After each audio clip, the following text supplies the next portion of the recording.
Una nueva ola de violencia se registró este martes en la penitenciaría del Litoral. Reos disparando desde los techos de los pabellones son algunas de las imágenes que nos deja esta jornada, que deja como saldo 24 muertos y 40 heridos. Cifras oficiales hasta el cierre de este reportaje. 24 muertos y más de 40 heridos. Ese es el saldo que dejó este martes la nueva jornada de violencia al interior de la penitenciaría del Litoral en Guayaquil. Así lo confirmó el general Fausto Buenaño, comandante de la zona 8.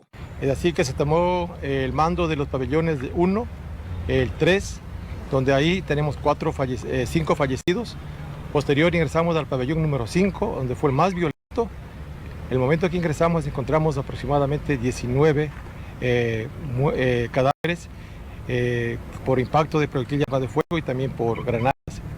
Igualmente tenemos 42 personas heridas, PPLs heridos, las cuales fueron atendidas inmediatamente y trasladadas desde la parte interna hasta la parte externa por las unidades policiales para que sean atendidas por los paramédicos del Ministerio de Salud Pública. Los enfrentamientos comenzaron aproximadamente a las 9 de la mañana. A esa hora, agentes de tránsito cerraron la vía a Daule, mientras que en el techo de los pabellones los reos dispararon con armas de largo alcance, al tiempo que la policía intentaba disuadir los embates. Todo habría empezado cuando reos de los pabellones 8 y 9, donde están recluidos integrantes de los Lobos y los Tiguerones, quisieron ingresar a los pabellones 10 y 12, ocupado por miembros de la banda Chone Killer. Es una ala de este pabellón que son de una banda delictiva y querían que esta banda se cambie y sean de la otra, que pertenecen a los pabellones 8 y 9.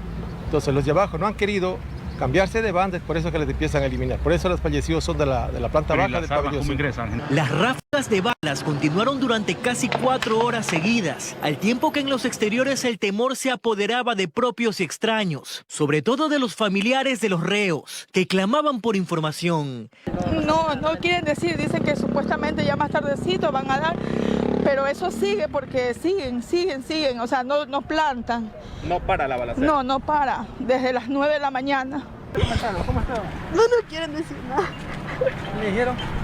Casi al mediodía, el gobernador del Guayas, Pablo Arosemena, llegó hasta el centro de privación de libertad y tras casi 3 horas al interior, confirmó que todo estaba controlado al interior de los pabellones, al tiempo que más de 9 ambulancias entraban a la cárcel, así como personal de medicina legal. Lo importante es que hoy podemos dormir tranquilos porque la Policía Nacional, junto a las fuerzas de orden táctico de la policía, ha logrado restablecer el control.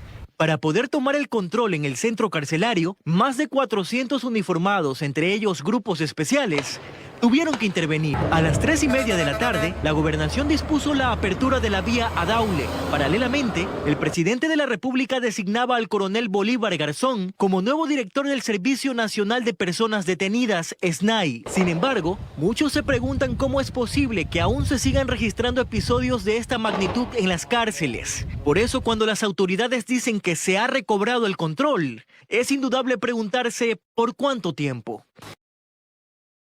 La Contraloría registra procesos en contra de 16 asambleístas, de los cuales 8 tienen indicios de responsabilidad penal. La información fue entregada a la Comisión de Fiscalización y en la lista consta la presidenta del Legislativo, Guadalupe Llori. Una vez que la Contraloría General del Estado entregó a la Asamblea Nacional información que había calificado como reservada acerca de glosas y procesos administrativos en contra de legisladores, se conoció que existen indicios de responsabilidad penal sobre 8 asambleístas que fueron autoridades locales y funcionarios públicos. Se trata de Salvador Quispe de Pachacutic, Lenin Lara, Luisa González y Lenin Mera de UNES, Jorge Avedravo y Carlos Falqués del Partido Social Cristiano y Dalton Basigalupo de la Izquierda Democrática. Yo refuté debidamente en su tiempo 2 acciones que como presidente nacional de Izquierda Democrática me había incoado la Contraloría General del Estado.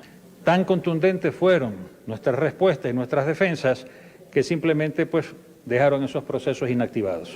Quien completa la lista de 8 legisladores con indicios de responsabilidad penal es la presidenta de la Asamblea Nacional, Guadalupe Llori, que registra una glosa relacionada con remuneraciones, pasajes, viáticos y la construcción del edificio administrativo del gobierno provincial de Orellana. Las glosas no significan robo, es un proceso donde se puede justificar o pagar y subsanar la glosa correspondiente. La Asamblea Nacional emitió un comunicado en la misma línea del pronunciamiento de la presidenta Yori, que los indicios de responsabilidad penal son meras presunciones que no constituyen certezas y peor aún sentencias de infracción alguna.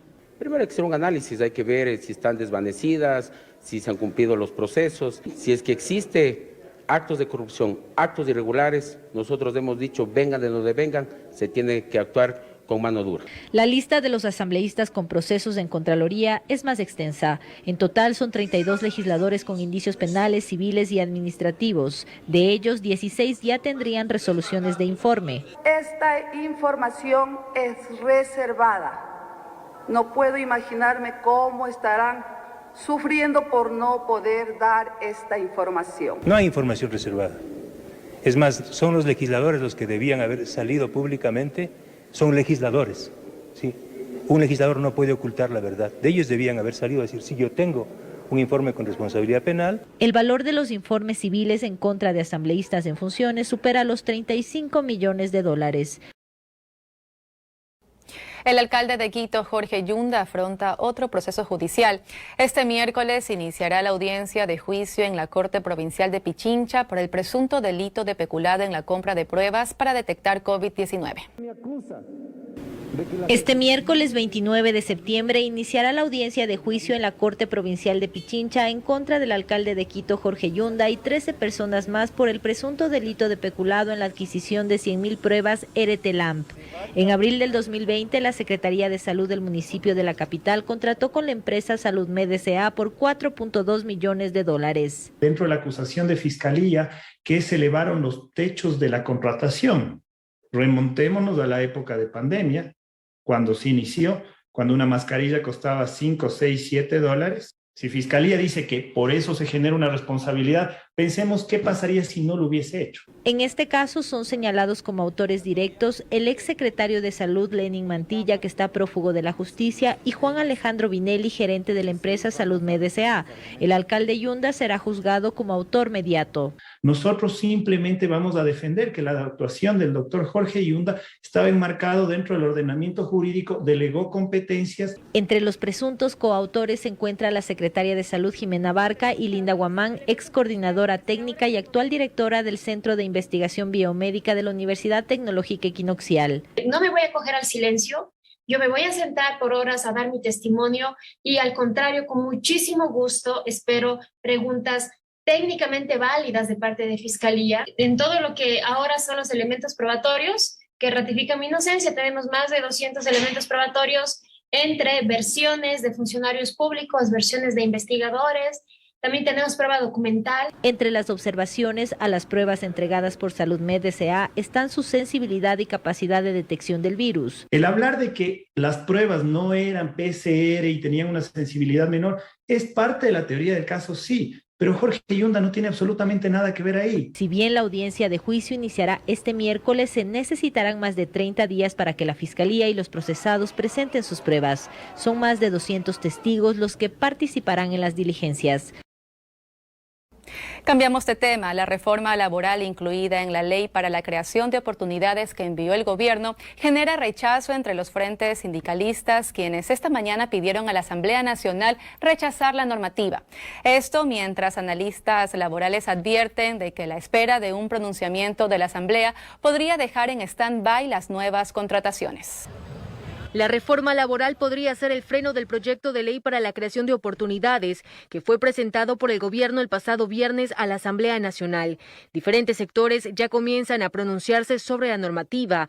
Tal es el caso del Frente Unitario de Trabajadores, quienes esta mañana calificaron al proyecto como la segunda carta de la esclavitud. El Frente Unitario de Trabajadores exige a los señores asambleístas, a los que están conscientes que esta ley no puede aplicarse porque va en detrimento de los derechos laborales, va en retroceso de lo que por muchos años nos ha tocado pelear y por nuestros abuelos, nuestros padres han conseguido a base de su sudor, sacrificio y esfuerzo lo que hoy tenemos. Frente a eso exigimos que esta ley sea devuelta de manera inmediata y no se la apruebe. Y es que justamente son los artículos 70 y 75 de esta ley que hacen referencia al pago de indemnizaciones al empleador tras despido del trabajador, los que califican como inconstitucional, por poner al empleador como juez y parte para la desvinculación de sus colaboradores. Cuando decimos que es inconstitucional, deben de poner en cuenta que nosotros no estamos burlándonos ni diciendo no se discuta en este país leyes, no queremos que se discuta leyes no ecuatorianas, sino que decimos respeten el artículo de la Constitución, que es el 136. El analista laboral Franklin Lituma indica que el proyecto debe ser devuelto, pues considera que la ley presentada no ha sido revisada junto al actual Código de Trabajo y tampoco se ha priorizado la estabilidad laboral. Una normativa de este tipo donde se está tocando el periodo de prueba, se está modificando la estabilidad laboral, se están modificando las horas extras, se están modificando las horas nocturnas, se están modificando las jornadas, se está modificando el descanso. A ver, no estamos haciendo cualquier legislación, es una legislación vital. A mí por lo menos me gustaría que el CAL rechace el proyecto para que el Ejecutivo recoja las observaciones y envíe solamente el proyecto tributario y de inversiones, y que una vez lanzado ya proyecto laboral, se discuta de mejor manera. Lituma advierte que por el tiempo que se está tomando la Asamblea en dar un pronunciamiento, muchos sectores que deseen contratar se pueden pausar generando más crisis. Si esta ley no sale, me he perdido 1 mes, 2 meses, 3 meses de contratar a la persona que sí necesitaba contratar. Y estoy esperanzado a que salga esta norma. Mejor no contrato ahorita y contrato cuando salga.